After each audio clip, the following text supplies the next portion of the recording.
너무 아쉽습니다. 그럼 지금은 우리 조진형 조병암문학관 관장님을 모시고 아버지 조병화에 대해서 들어보겠습니다. 박수로 맞이해 주시죠.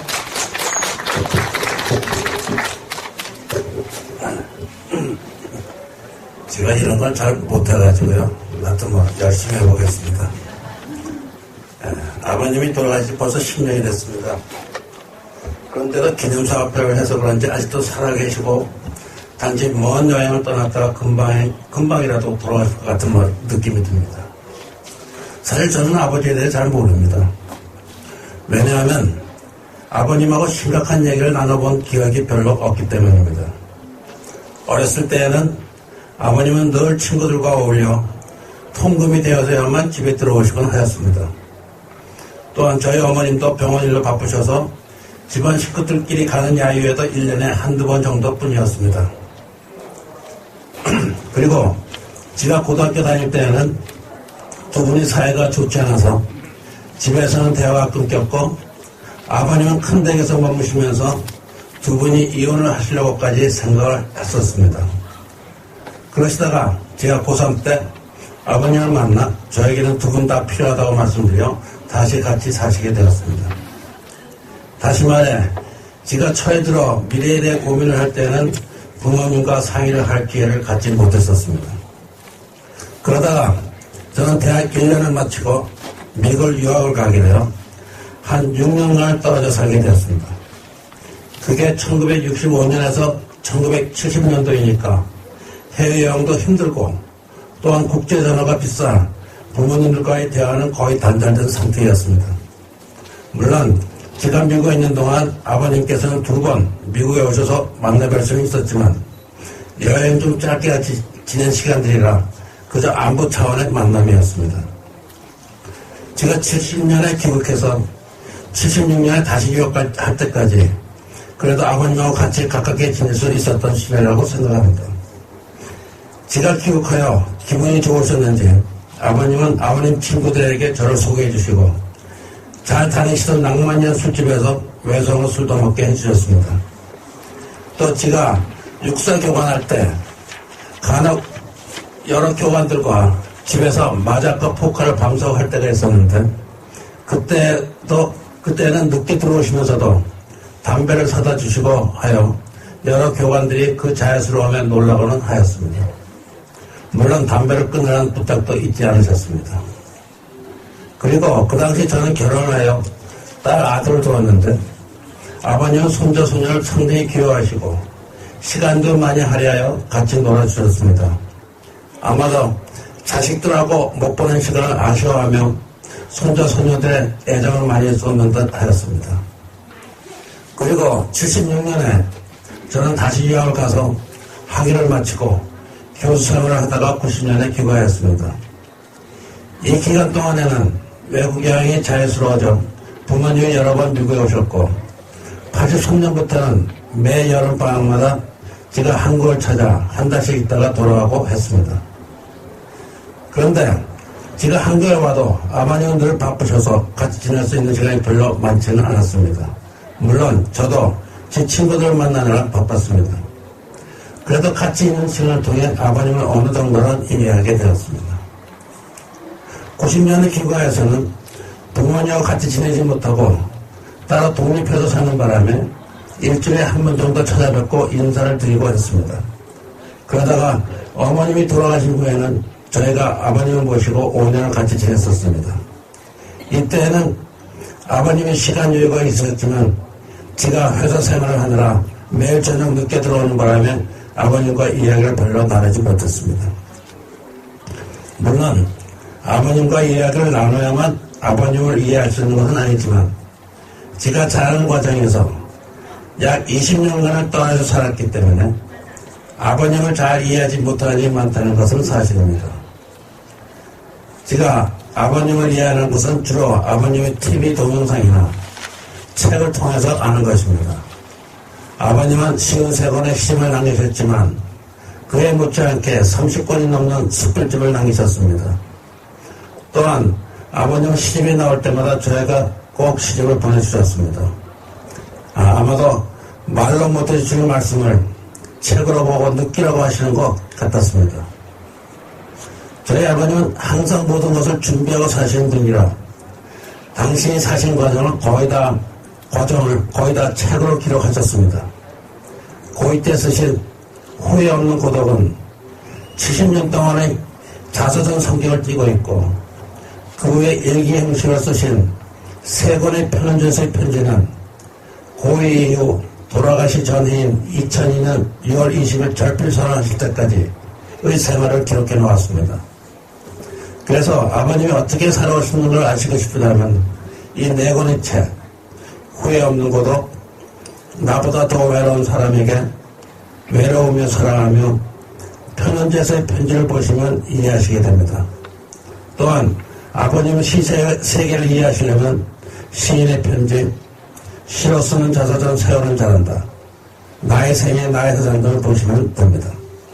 제가 오늘 말씀드리고자 하는 아버님에 대한 추억도 이 책들을 토대로 준비했습니다. 우선 저희 아버님이 어떤 과정을 거쳐 시인이 되셨는가를 말씀드려야 할 것 같습니다. 저희 아버님은 저희 할머님이 44세 되는 해에 막내로서 태어나셨습니다. 할머님은 태몽으로 앞치마 가득히 꽃을 안고 있는 꿈을 꾸셨다고 합니다. 아마도 이 태몽이 맞아 아버님은 그 많은 출판 기념회, 미술 전시회, 수상식 등을 통해 많은 꽃들을 받게 되는지도 모르겠습니다. 마지막 하시는 날까지도 경희대학 영안실을 다 꽃으로 덮고 장례식을 치루었습니다. 또 저희 아버님은 닭띠이신데 할머니는 늘 너는 용왕의 자식이라고 하셨답니다. 그래서 그런지 저희 아버님이 살아계실 때에는 큰 행사를 치를 때마다 비가 내렸습니다.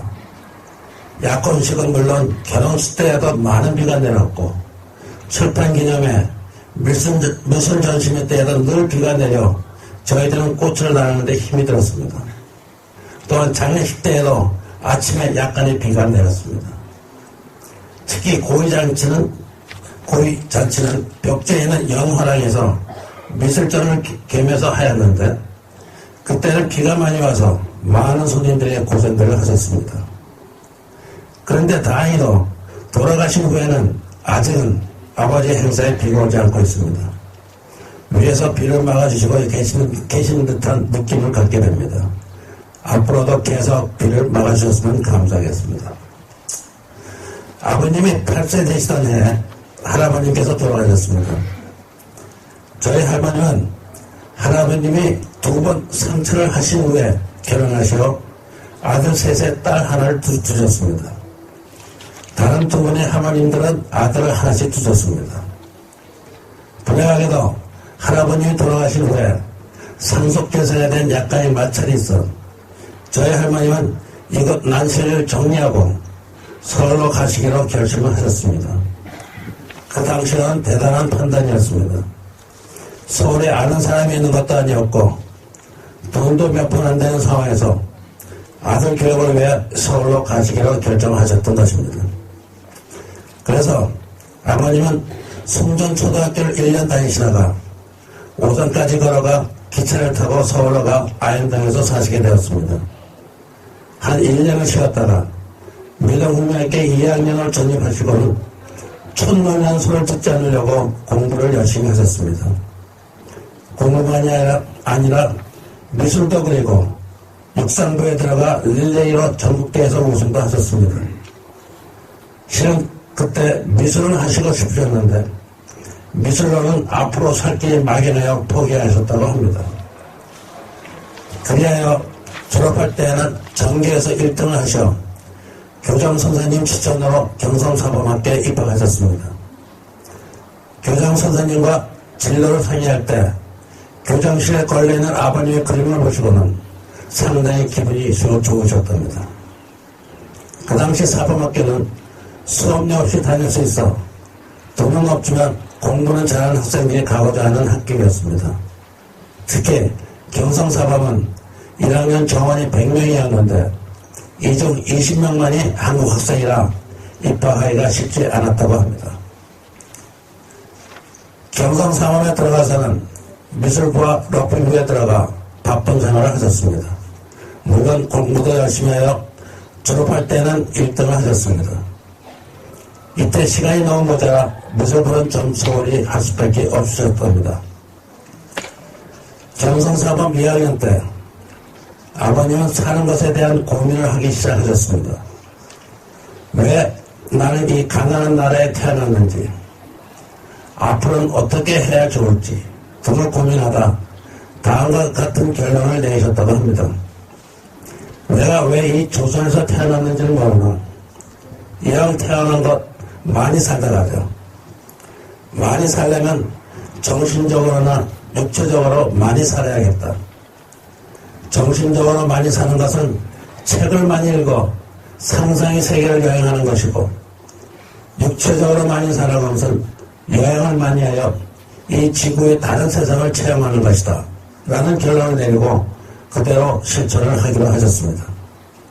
그래서 책을 많이 읽기로 하였으나 소설은 너무 시간이 걸려 공부에 지장이 있어 시를 주로 많이 읽기로 하였고, 특히 철학적인 교훈을 주는 시를 주로 읽으셨답니다.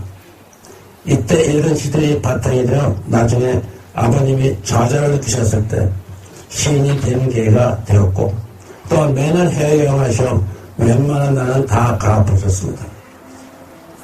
경성사범을 마치시고 동경고등서방학교 물리학과에 입학을 하셨습니다.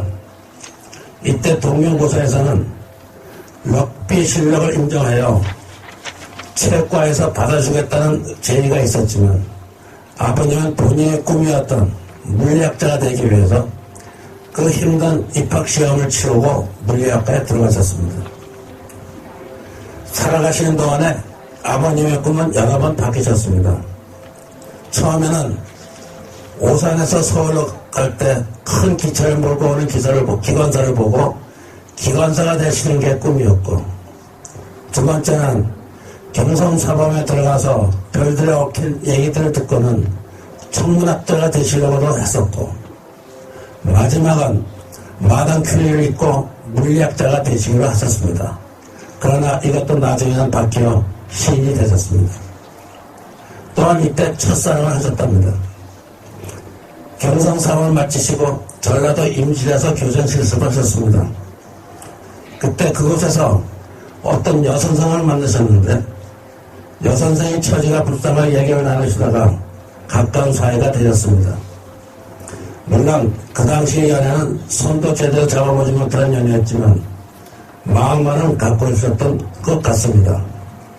같이 가정을 꾸려볼까 생각도 하셨지만 앞으로의 미래를 생각하여 동경으로 가기로 마음을 먹고 헤어지기로 하셨답니다.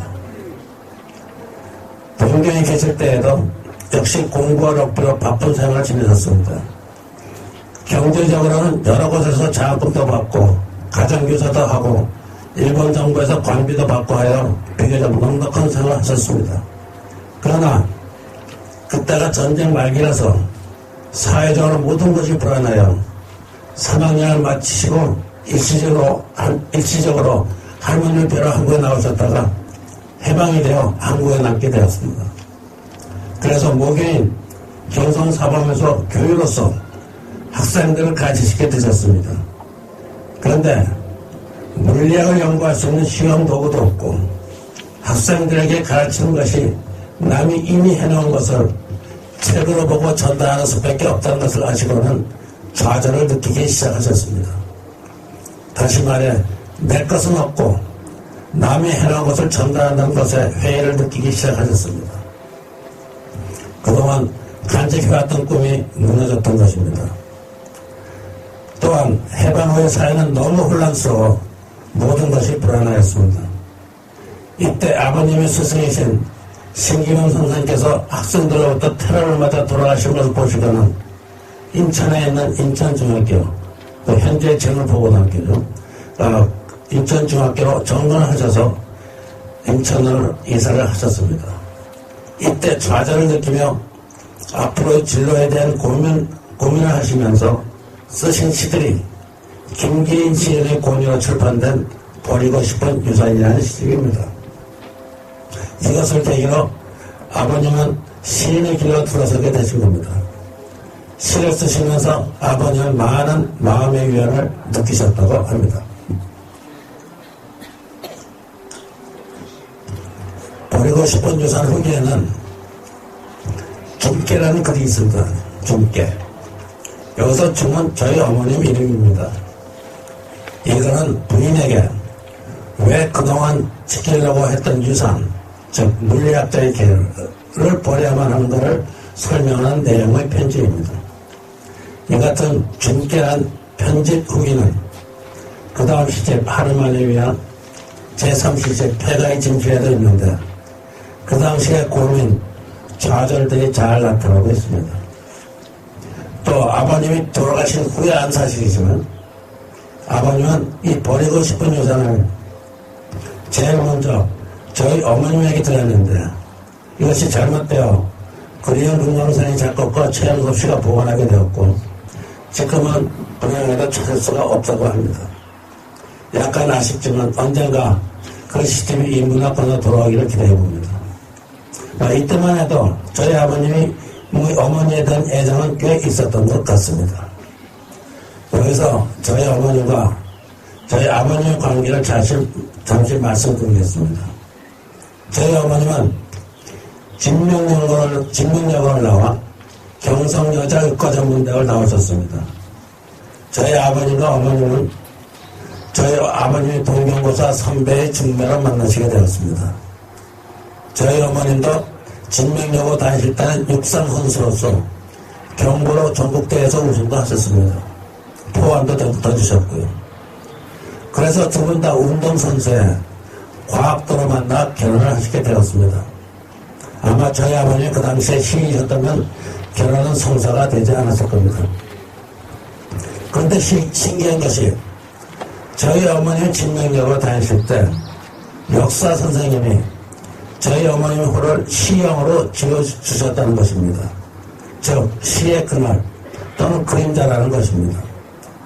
결혼하실 때는 저희 아버님은 시인이 아닌 물리학자이셨는데 어떻게 시형이라는 호를 얻게 되셨는지 참 신기한 분입니다. 어떤 분 저희 어머님이 의사라서 조병화 시인이 행복하게 활동을 할 수 있었다고 하는데 이는 잘못 알고 있는 것입니다. 저희 아버님은 워낙에 자존심이 강하셔서 누가 부인이 의사라서 잘 사신다고 말씀하시면 그 자리에서 화를 내시고 일어나 나가십니다.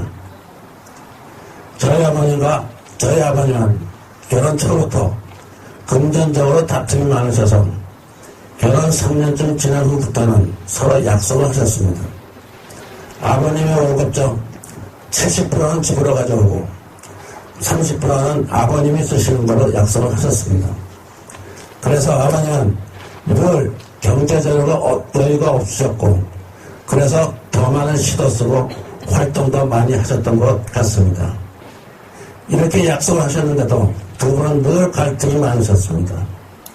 어머님은 어떻게 해서라도 가족들이 좀 더 잘 살게 하고 싶은데요. 아버님은 늘 밖에서 사람들과 만나 활동하시느라 집에는 별로 신경 쓰지 않으셔서 항상 다툼이 많으셨습니다. 이래서 아마도 저희 어머님의 호에 맞게 아버님이 훌륭한 시인이 되시지 않았나 가끔 생각합니다. 경제적으로나 정신적으로 여유가 많으면 고민의 농도가 얕아져 좋은 작품이 나오지 않는 것 같습니다. 아까도 말씀드렸지만 사실 고민이 있어야 좋은 작품이 나오는 것 같습니다. 저희 어머님은 겉으로는 아버님과 사이가 안 좋은 것처럼 보이셨지만 속으로는 늘 아버님을 자랑스러워하셨습니다. 단지 고향이 충청도라 그런지 자랑스러워하는 대사를 하지 않으셨을 뿐입니다. 또한 될 수 있는 아버님의 행사에는 빠지시지 않으려고 노력하셨습니다.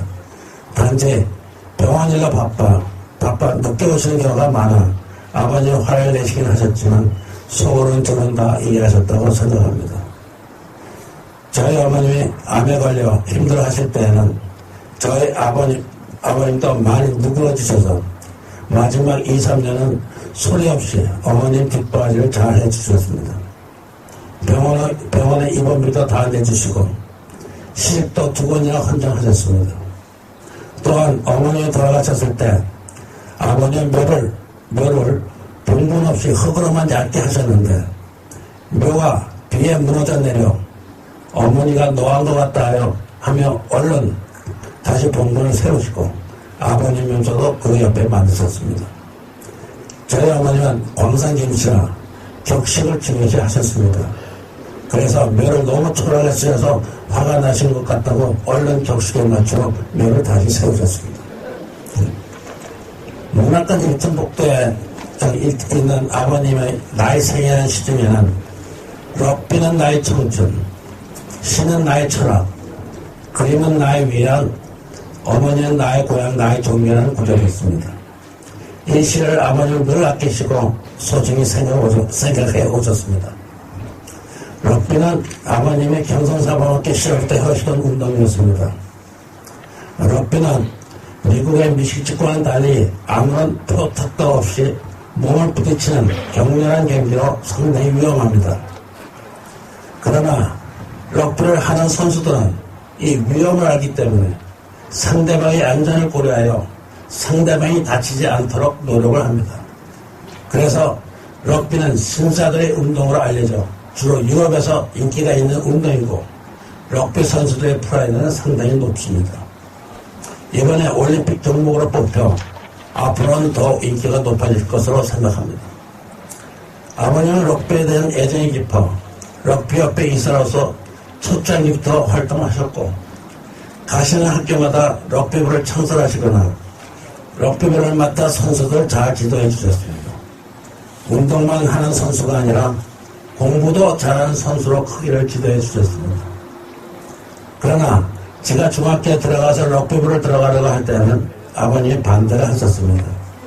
그 이유는 불행하게도 럭비부가 원래 스포츠맨 정신을 잊고 소위 말하는 힘께나 쓰는 깡패들이 집단이 되는 것을 우려하여 반대를 하셨던 것입니다.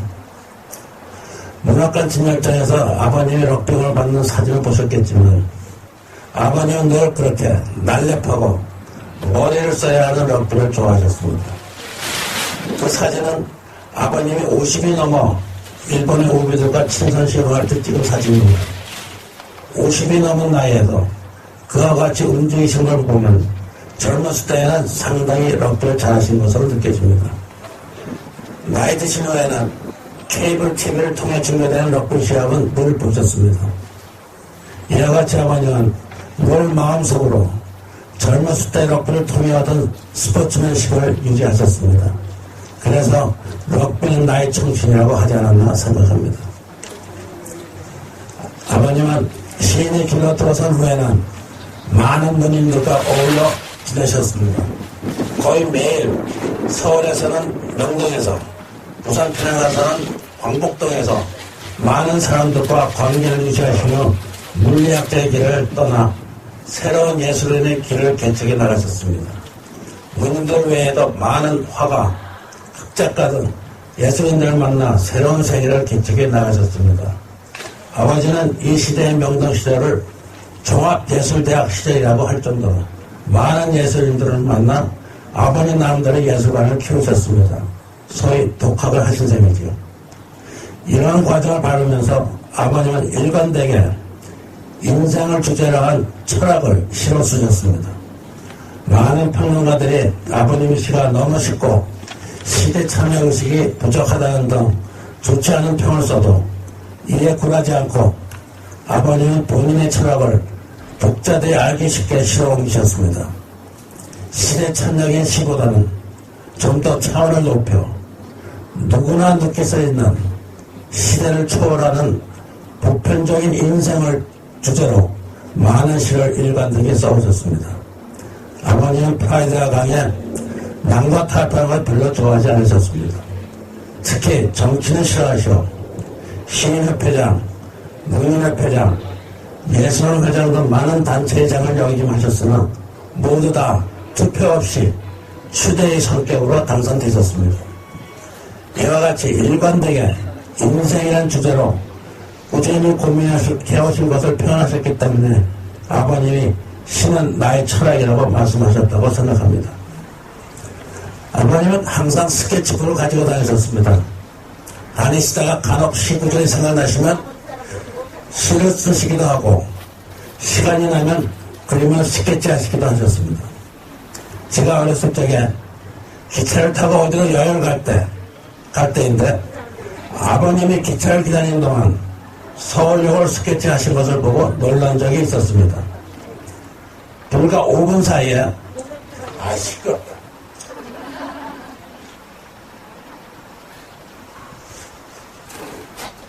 불과 5분 사이에 서울역을 스케치북에 비교적 상세히 그리신 걸 보고 대단한 재주를 가지셨다고 생각했었습니다. 아버님 해외여행을 하시면서도 많은 그림을 스케치하여 화집으로 내신 적도 있습니다. 유아를 본격적으로 다시 시작하신 것은 경희대학교 물리과대학 학장을 맡으신 후입니다. 학장실이 넓어 한 구석에 화실을 비슷하게 끌어놓고 시간이 나면 그림을 그리시기 시작하셨습니다. 어렸을 때 화가가 되시려던 꿈을 실현하신 것입니다. 취미삼아 그린 것이 18회가 넘는 초대 전시를 가지셨으니 웬만한 화가 못지않은 업적을 내셨다고 볼 수 있습니다. 아버님의 그림은 시로 표현은 못하신 것을 표현한 것 같아 그림도 하나의 시로 느껴집니다. 그래서 아버님이 그림은 나의 위안이라고 말씀하신 것 같습니다. 저희 아버님이 태어나셨을 때 저희 할머님이 44세이었으니까 저희 할머님은 50세는 넘으셨을 겁니다. 할아버님은. 그래서 아버님은 할아버님한테 천자문을 배우셨지만 그저 무섭기만 한 아버님이었습니다. 또한 바로 위태원 1912년생으로 아버님보다 9살이나 더 많았습니다. 따라서 아버님은 형들하고도 나이 차이가 많아 어쩔 수 없이 어머님하고 친해질 수밖에 없었습니다. 할머님은 교육을 제대로 받지 않으셨지만 부지런하시고 검소하시고 자식들에 대한 사랑이 지극하셨습니다. 저희 아버님이 밤늦게 공부를 하시면 안 주무시고 아들이 잘 때까지 무슨 일이고는 하셨습니다. 그래서 아버님은 먼저 주무신 척하고 있다가 할머니가 주무시는 것을 확인하시고 다시 공부를 계속하셨다고 합니다. 또한 일하시는 것을 보고 좀 쉬시라고 말씀드리면 할머님은 늘 죽으면 썩을 쌀 아껴 뭐하냐며 계속 일을 하셨다고 합니다. 이 교훈은 아버님의 큰 영향을 미쳐 아버님을 늘 부지런하게 만드시고 남들의 2배 이상의 삶을 살게 만든 동기가 된 것 같습니다. 아버님은 친구들과 술을 드시고 통금이 되어 집에 오셨지만 늘 아침 5시에 일어나셔 활동을 시작하셨으니 남들보다 2배의 인상을 사신 것과 마찬가지입니다. 아버님은 이 교훈을 편은지 앞면에 새겨두시고 늘 할머니를 생각하시며 이 교훈을 몸으로 실천하셨습니다. 저희 아버님은 종교는 없으셨지만 불교 신자이신 할머님 곁에 가시기 위해 불교를 가까이 하셨습니다. 특히 저희 어머님이 온불교 신자이시오 어머님 장례식을 온불교 예식으로 치신 후에는 아버님도 온불교식의 장례식을 원하시어 그리하였습니다. 이와 같이 아버님의 할머님에 대한 사랑은 할머님은 나의 고향, 나의 종교라고 할 정도로 깊지 않았나 생각합니다. 또한 청원 옆에 있는 아버님 묘비에 쓰신 꿈의 기양은 단 3줄로서 어머님에 대한 애정과 그림을 잘 나타낸다고 생각합니다. 어머님 신부름으로 이 세상 나왔다가 이제 어머니 신부름 다 마치고 어머님께 돌아왔습니다. 이게 꿈의 기양 내용이죠. 아버님의 온천적 고향으로 다시 기양하셨다는 것입니다. 아버님은 부지런하셨지만 할머님을 닮아 또한 상당히 검소하셨습니다. 경제적으로 여유가 없으셔 돈은 늘 아껴 쓰셨지만 모든 물자도 될 수 있는 재활용하여 쓰셨습니다. 아버님이 늘 상위에 꽂고 다니시던 포켓 지분은 쓰다 해진 스카프이고 받으실 초대장들은 버리지 않고 전화번호를 적거나 간단한 메모용지로 사용하셨고 받으신 대봉투들은 잘 보관하여 재활용을 하셨습니다. 조금만 더 하면 아버님은 1986년에 정년 퇴임하시고는 청화원을 짓고 자주 고향에 내려오셔서 고향 가꾸기를 하셨습니다. 그런데 그 당시만 해도 난실리는 다른 시골들과 같이 상당히 지저분하였습니다. 그래서 아버님은 난실리에 버스 정거장도 세워주시고 아이들을 위해 놀이시설들을 만들어주시고 아이들에게 꿈을 키워주기 위해 꿈이라는 깃발을 만들어 나눠주시고 버스 정거장 옆에 장성을 세우는 등 난실리 정화운동을 하셨습니다. 이 소식이 당시 문화부 장관이셨던 이해령 장관에게 알려져 난실리를 문화마을로 지정하게 되었고 그 결과로 이 문화관이 세워지게 된 것입니다. 아버님은 할머님이 돌아가신 후에 편원제를 세우시고 언젠가는 고향으로 다시 오시겠다는 생각으로 이 앞에 있는 밭들을 돈이 생길 때마다 사서 모아 이렇게 편원동산을 마련하게 되었습니다. 아버님은 청와를 지은 후에는 고향에서 좀 더 많은 시간을 보내시고 싶어 하셨는데 운전을 못하시고 음식을 못하시어 고향에 오래 머무르시지를 못하셨습니다. 주로 하루 내지 이틀을 머무르시다가 서울로 가시곤 하셨습니다. 아버님 문학관을 찾는 안성 어린이들에게는 늘 문학관 복도에는 고향은 사람을 낳고 사람은 고향을 빛낸다 라는 액자를 읽게 하여 고향 정신을 심어주시곤 하셨습니다. 아버님에 대한 생각을 생각나는 대로 두서없이 말씀드렸는데 끝으로 맺어야 될 것 같습니다. 저는 아버님과 깊은 대화를 나누지는 못했지만 아버님과 같이 살면서 또 아버님의 책들을 읽으면서 느낀 것은 아버님은 참으로 보람있는 삶을 사시고 가셨다 하는 것입니다. 어렸을 때 결심하신 것처럼 보다 많은 책을 읽으시고 보다 많은 여행을 하시고 시간을 아껴가며 부지런히 남보다 2배 이상의 삶을 사시고 마지막으로 잘필 서른을 하실 때까지 일관되게 열심히 살다 가신 것은 널리 인식되어져야 한다고 생각합니다. 정말로 아버님은 후회 없는 인생을 살다 가셨다고 생각합니다. 네, 감사합니다.